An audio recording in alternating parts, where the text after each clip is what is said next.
আজ ঘরে যাইও না আব্বা। এই ছেলেরা যে কয়জন এখানে বসছো নামাজ পড়ো নাই, ঘরে যাইও না, ঘরে যাইও, মসজিদে যাইও, মসজিদে মালিকের সেজদা দিয়ে যাইও। বেনামাজি যদি ঘুমায় যাইয়া ঘুম যদি আর না ভাঙ্গে,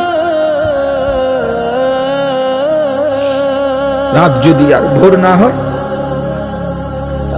এই পৃথিবীর বাস্তবতা এটা।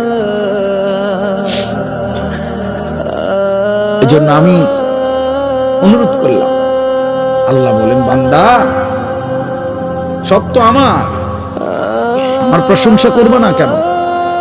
রব্বিল আলামিন, আমি তো জগৎ সমূহের পালন কর্তা, আমি শুধু সৃষ্টিকর্তা না যে বানাইয়া ছেড়ে দিছি। কোম্পানি আর জানে না তার মাল কোথায় গেছে।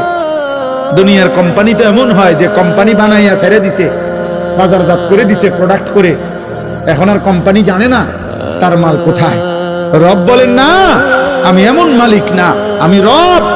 আমার বান্দা কখন কোথায় আছে, কি লাগবে, কখন কি, অস্তিত্বের প্রথম সেকেন্ড থেকে পূর্ণতার শেষ পর্যন্ত আমি আল্লাহ যখন যা লাগবে, যখন যা লাগবে, ও বলুক বা না বলুক, ও সেজদা দেখ বা না দেখ, ও গোলামি করুক বা না করুক, ও ইমানদার হোক আর বেঈমান হোক, আমি না রব? ওরে না আমি বানাইছি, আমি না খাওয়াইয়া রাখবো কেমন? আমি না রে বানাইছি।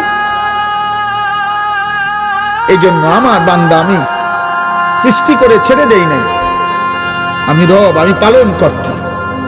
প্রতি সেকেন্ড আমি খাওয়াই, প্রতি মুহূর্ত আমি পড়াই, প্রতিটা নিঃশ্বাস আমি নিতে দেই, হার্টের প্রতিটা স্পন্দন আমার অনুমতিতে চলে।